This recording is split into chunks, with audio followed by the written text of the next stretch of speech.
Dear listeners, we're back with a new story. Get ready for cheating, revenge, and wild relationship drama. The kindergarten classroom was a whirlwind of color and noise, tiny chairs, walls plastered with finger paint masterpieces, and the smell of crayons heavy in the air. Ethan was bouncing with excitement, his small hand tugging at mine as we weaved through the crowd of parents and kids. Parent Day. It was one of those moments I had been looking forward to all week, a chance to see what my boy had been up to in his own little world. Come on, Daddy. You have to see what I made. Ethan's voice was filled with pride, and I couldn't help but smile as he pulled me toward a display board near the back of the room. A bunch of drawings were pinned to it, all created by the kids. I knelt down to be at his level, ready to listen to every word. There. He pointed at a drawing in the middle. I stared at it, my heart swelling with affection at the childlike simplicity of the picture. There was Ethan, a stick figure in a red shirt, and next to him was a taller figure I recognized as me, brown crayon for hair, big smiling face. Sophie, my wife, was on the other side of Ethan, her stick figure wearing a dress and a familiar yellow hat she loved. But then, something else caught my eye. Standing next to Sophie was another man, a tall, dark-haired figure with a wide grin. His stick figure arm was wrapped around Sophie's shoulders. My stomach dropped. "Who's that?" I asked, my voice sounding more casual than I felt. I pointed at the strange figure. Ethan looked at me with innocent blue eyes, tilting his head. "That's the nice uncle. He's been visiting us, nice uncle." The words sent a chill through me, but I forced myself to stay calm, my smile frozen in place. "Oh. And when does this nice uncle come over?" Ethan shrugged. "When you're at work, I think. He brings mommy flowers sometimes." I could feel my pulse racing now, but I didn't want to upset him. I kept my voice light. "Flowers, huh? That's nice." My mind was a blur of thoughts. Why hadn't Sophie ever mentioned anyone? What was this man doing in my house, around my son, without my knowledge? Before I could ask more, Ethan giggled and tugged at my hand again. "Come see the animals I drew too, Daddy. There's a giraffe and a lion." I swallowed hard, nodding mechanically as he pulled me away from the display. My eyes stayed glued to the drawing for a moment longer, that strange man's smile burning into my memory. Later that evening, I couldn't stop thinking about it. That stick figure. The way Ethan talked about him so casually. I sat at the dinner table, watching Sophie as she moved around the kitchen, humming to herself as if nothing had changed. She looked the same as she always did, beautiful, effortlessly confident, but now there was a weight in my chest, an ugly knot of suspicion growing with every passing minute. Finally, I couldn't take it anymore.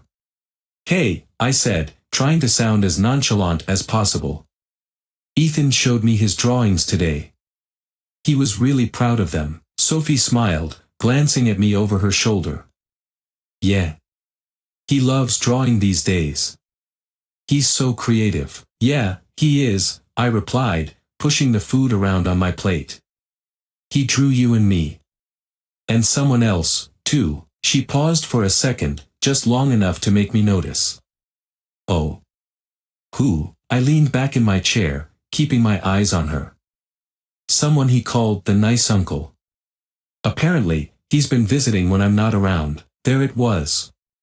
A flicker of something, guilt, maybe, crossed her face before she quickly masked it with a laugh. "Oh, that's probably just one of our neighbors. You know how kids mix things up." I didn't laugh. "He said the nice uncle brings you flowers." Sophie froze this time. She set down the dish she'd been washing, turning to face me fully. "Jake, it's nothing like that." My heart started to pound in my chest. "Then what is it, Sophie?" Because Ethan didn't make it sound like nothing. Her mouth opened and closed as if she was searching for the right words, but they never came. I stared at her, the tension thick between us, waiting for her to offer some explanation, some reason I could cling to. But she stayed silent. "Sophie," I said, my voice low now, "I want the truth." Who is this nice uncle? She sighed, shaking her head. Jake, you're overreacting.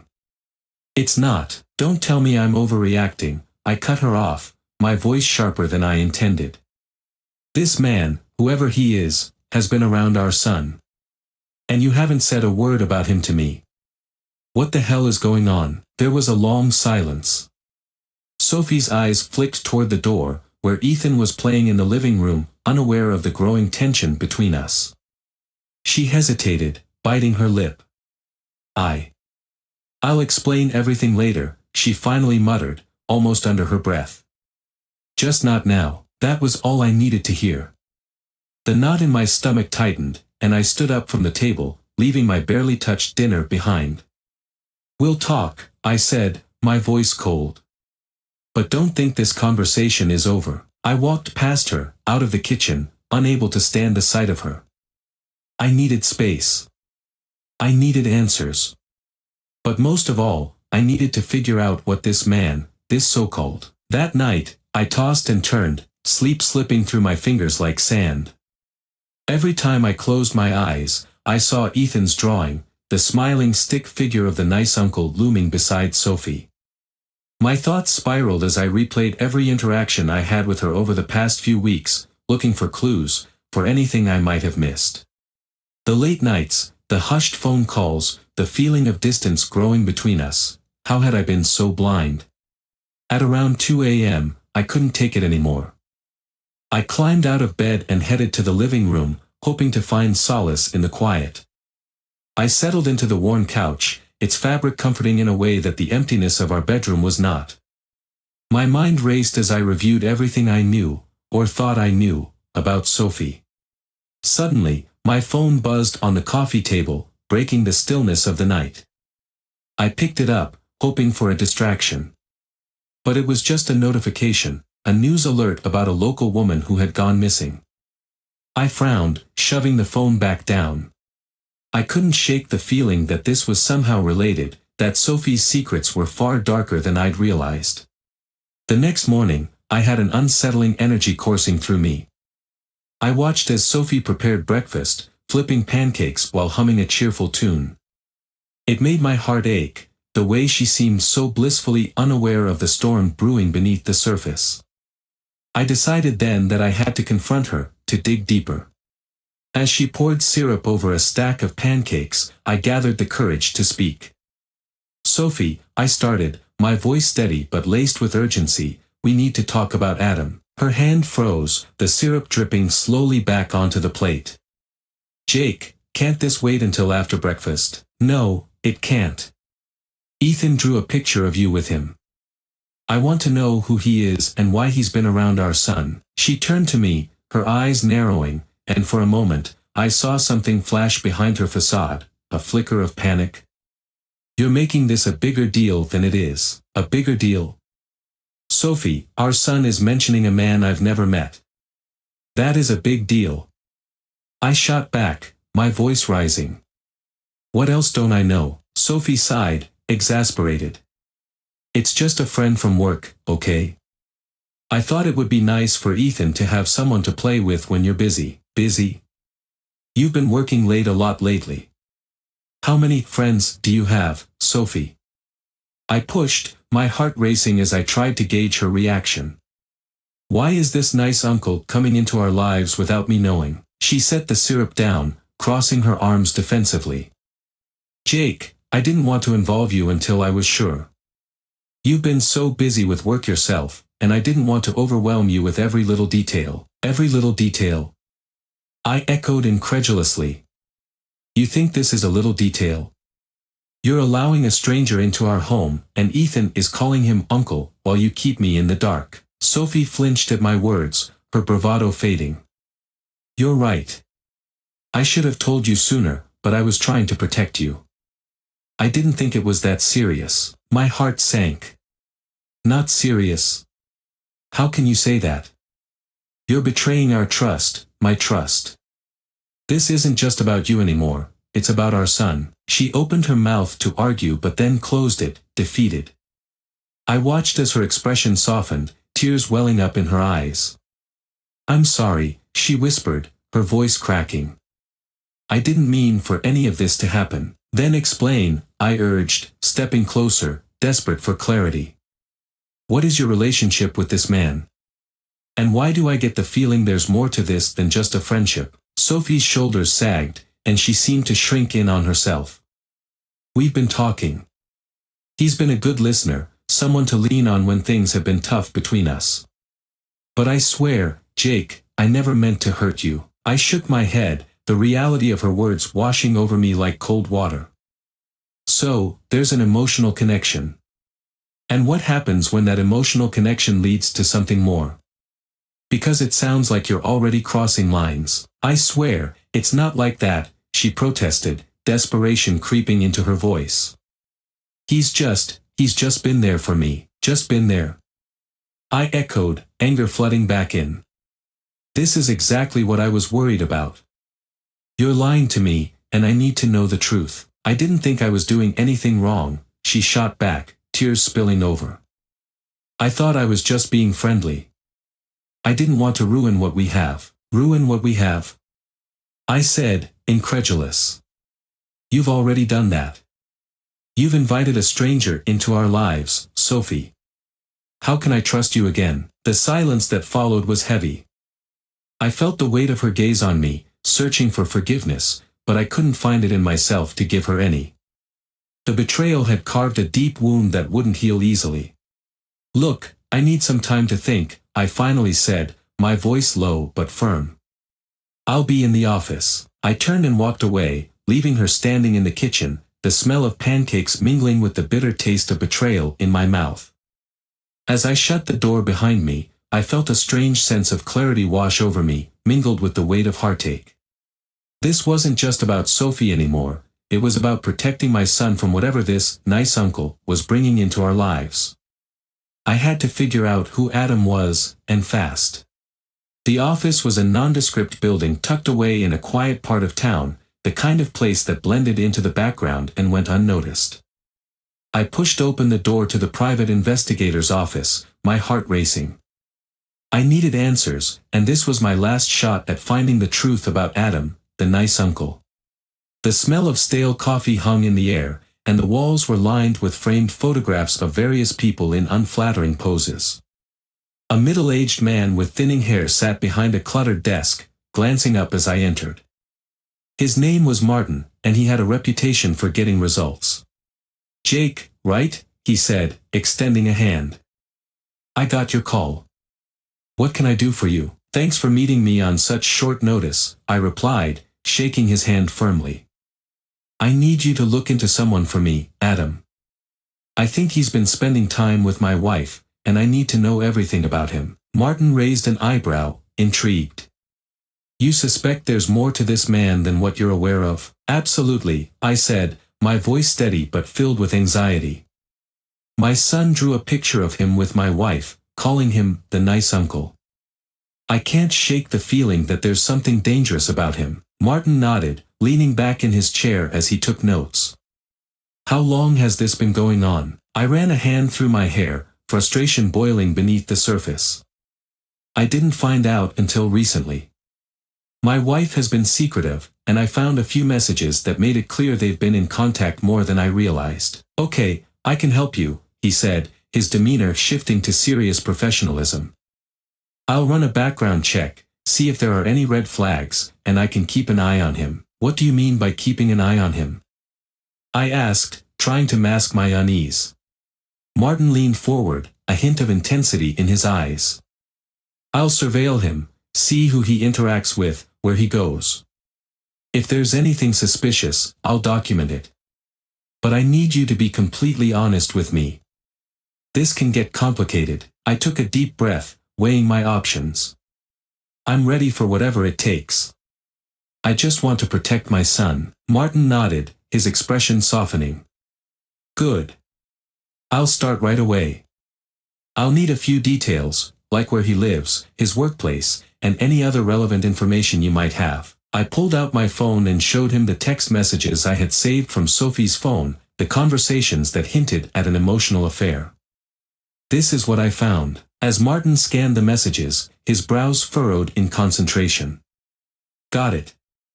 I'll start tracing his movements and see what comes up. I'll be in touch soon. Thanks, I said, feeling a mix of relief and dread. As I stood to leave, Martin added, just remember, Jake, the truth can be uncomfortable, but you deserve to know it. I nodded, leaving the office with a heavy heart. The waiting game had begun, and I felt a strange mix of anxiety and anticipation. I was one step closer to uncovering the truth, but at what cost?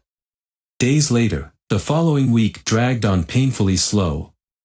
I threw myself into work, trying to keep my mind occupied while thoughts of Sophie and Adam gnawed at me. Every time I looked at Ethan, my heart ached for the innocence he had, blissfully unaware of the turmoil brewing in our lives. One evening, as I sat on the couch scrolling through my phone, a message popped up from Martin. I have some information. Can we meet? My pulse quickened as I read the words. I quickly replied, and we arranged to meet at a nearby diner the next morning. When I walked into the diner, Martin was already seated in a booth, sipping coffee. He motioned for me to join him. Jake, he said, his tone serious. I've been following Adam, and there are some concerning things you need to know. What did you find?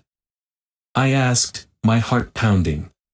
Martin glanced around the diner before continuing.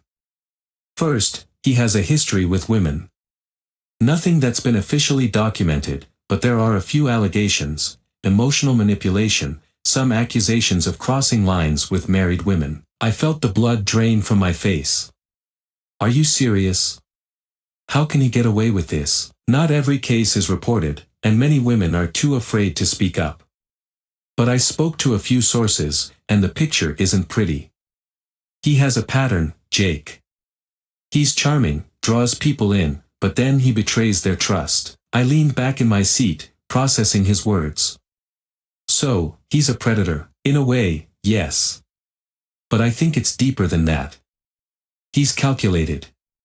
I've also noticed that he frequently meets up with Sophie. They go to a cafe a couple of blocks from your house, often when you're at work. Are you kidding me? I seethed, my hands clenching into fists. How long has this been going on? Long enough for it to be concerning, Martin replied. I've seen them together 3 times this week alone. I've got photos, if you want to see. Yes, I want to see them, I snapped, feeling a rush of anger mixed with betrayal. He slid a folder across the table.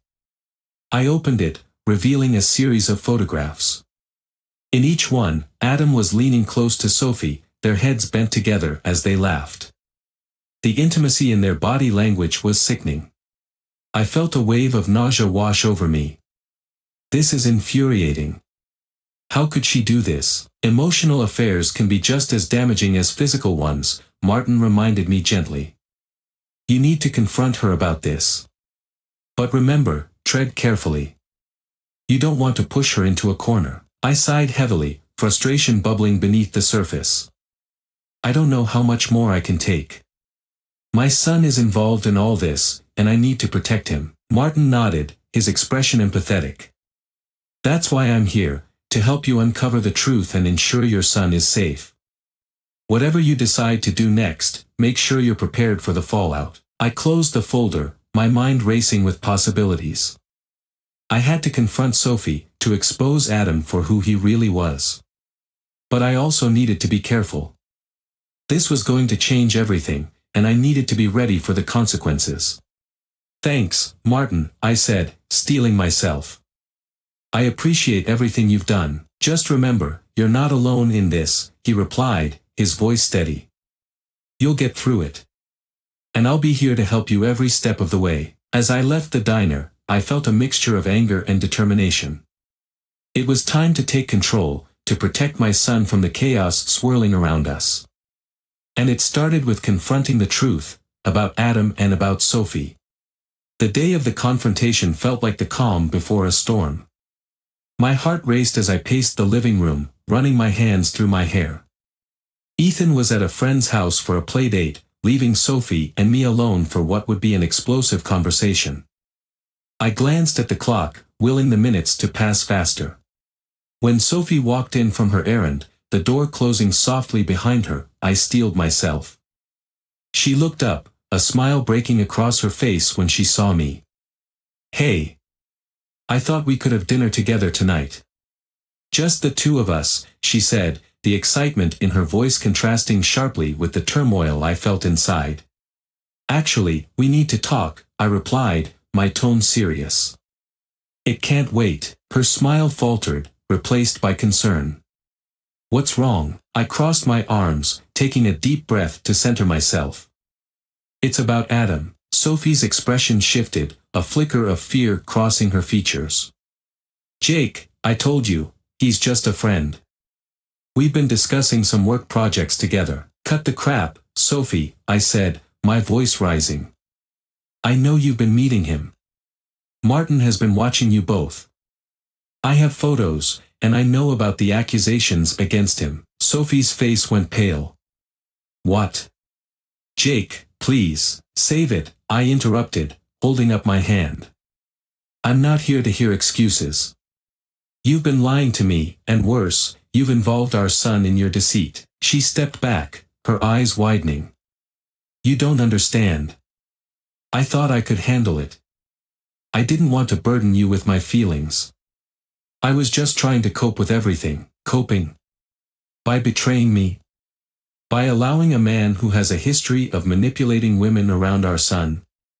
My voice cracked, frustration and hurt mixing together.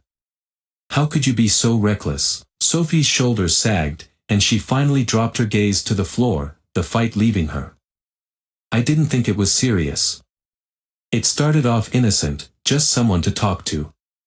I didn't mean for it to go this far. Didn't mean for it to go this far." I repeated, incredulous.